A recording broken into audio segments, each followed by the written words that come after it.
Hi, welcome to the Crest Network. I'm Dick Wagner, and I want to talk to you today about flipping the script.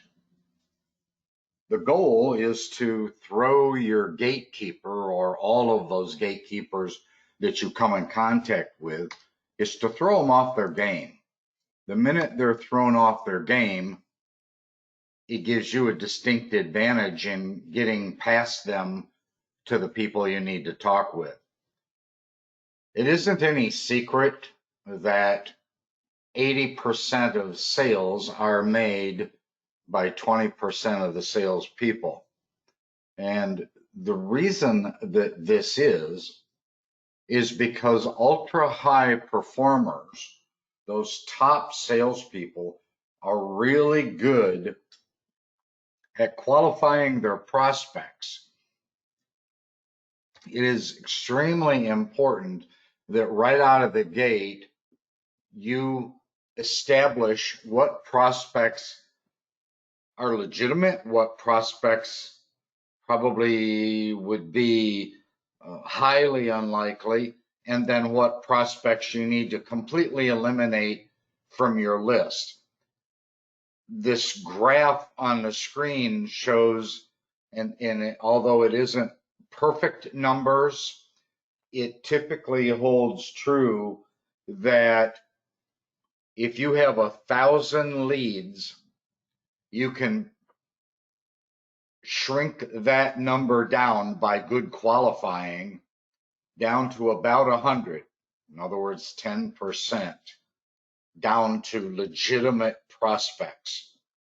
And oddly enough, once you do that, you're probably going to convert only about 10% of those.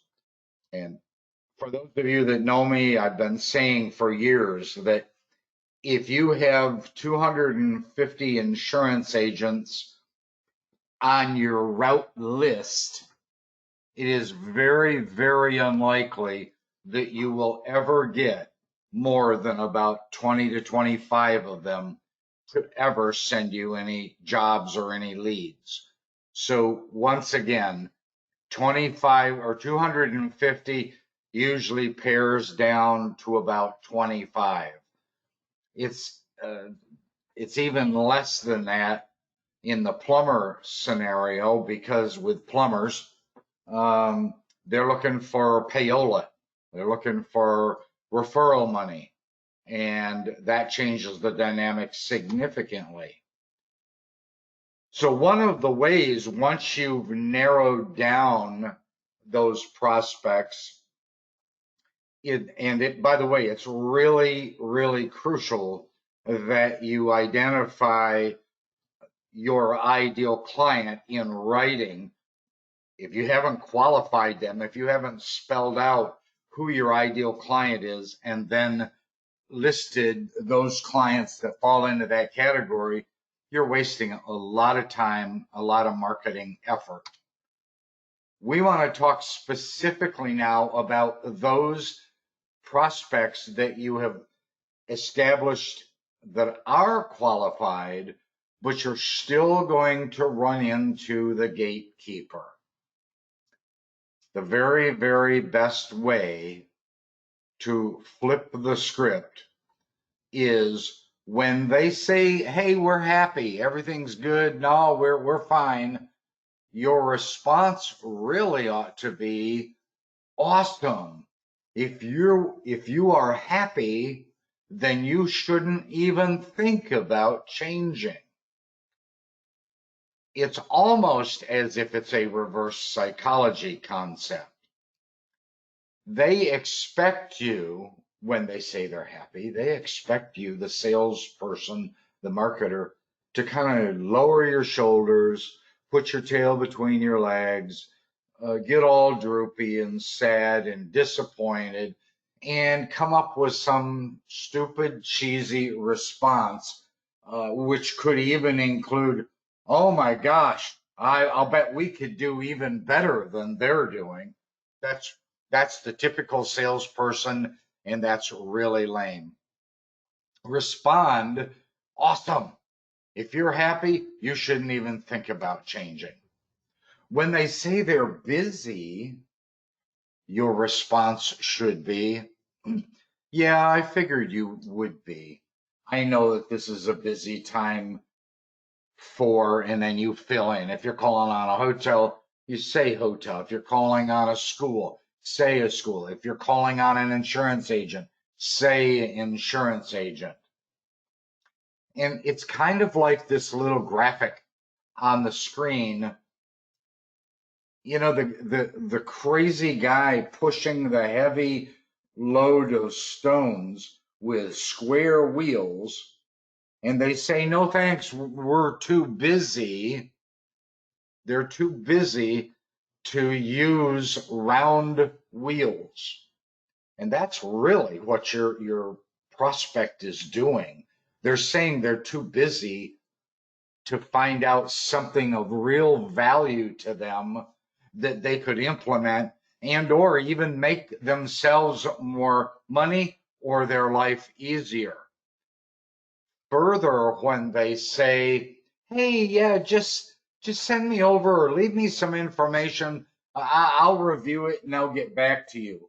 This is really, really common when you're making a phone call to a candidate, to a prospect.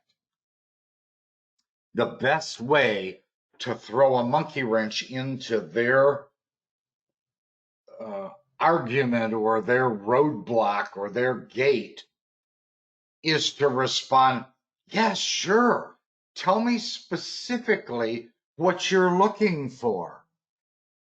That really screws them up in the head. That really makes them confused because they don't know what they're looking for. They're just using that as a standard line to ditch you. They want to get rid of you. They want you to hang up or they want you to leave their office.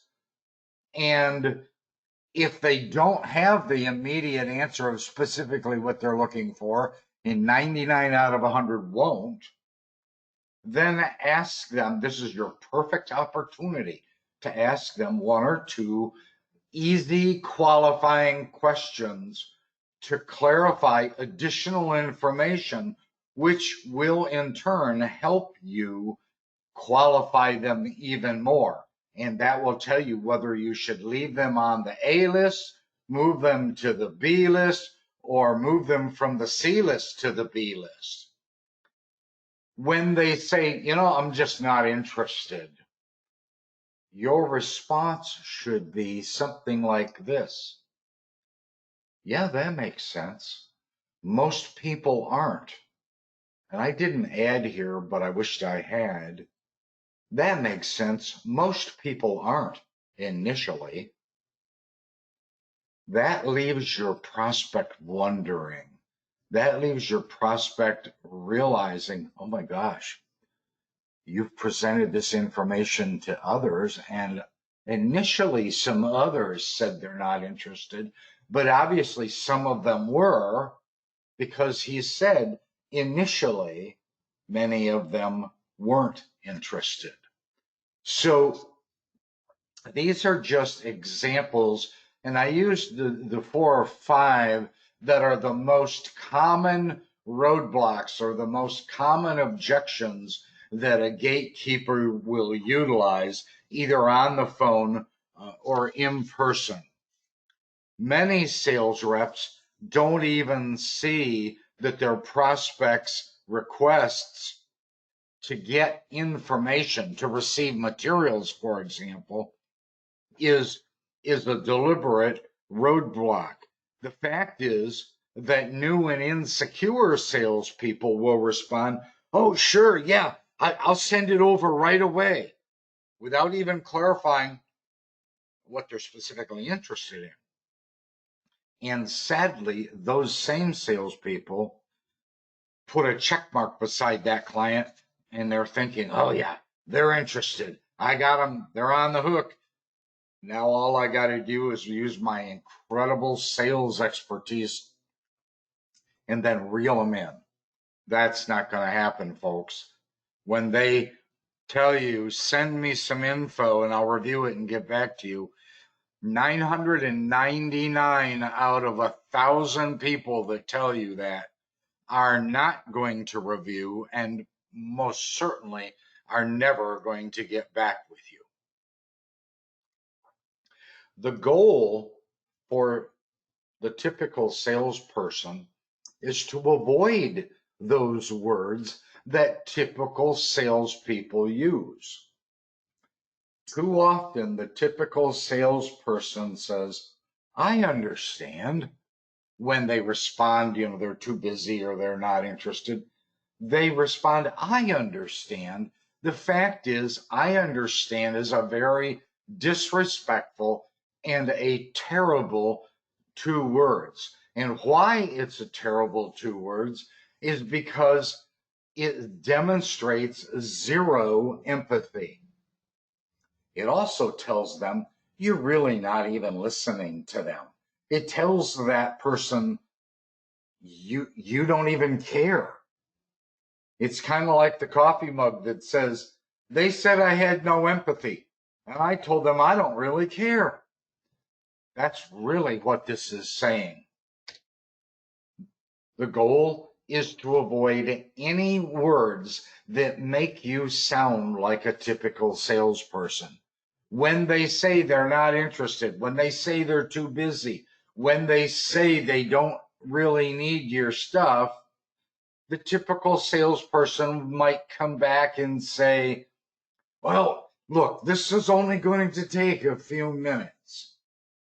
Once again, you disrespected them. You didn't hear them. It's a horrible phrase or sentence to say.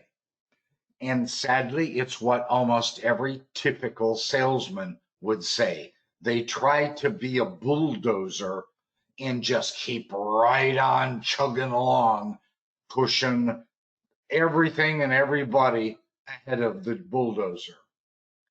Once again, this will only take a few minutes is pathetic, and it also demonstrates that you aren't listening.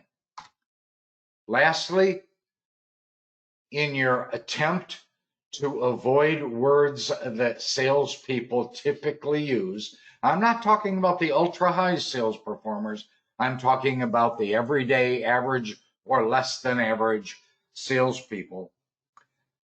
Our services are so good, we can make you very happy.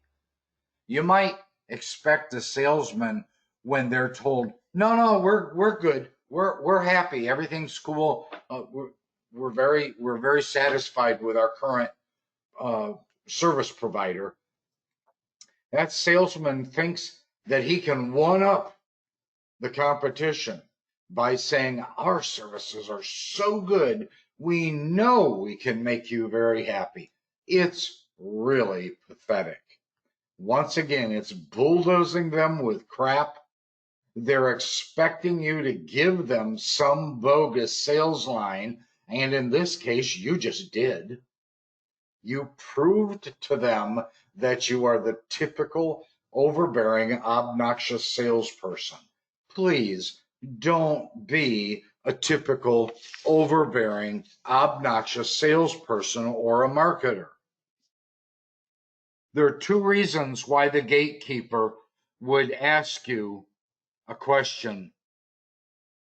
They're trying to figure out why you're calling so they can do their best to connect you to the right person. Ha ha ha. Yeah, maybe. Or the gatekeeper has been given clear instructions to not let any salesperson through, and they are asking this question to get you to say something that signals to that gatekeeper that you are the typical salesperson. And once they hear your typical salesperson lines, they're going to shut you down. They're going to shut you off, and you're not going to be put through to who you want to be put through to. I'm Dick Wagner. You've been watching the Crest Network topic, Flipping the Script. I hope it's valuable to you. Thanks for watching.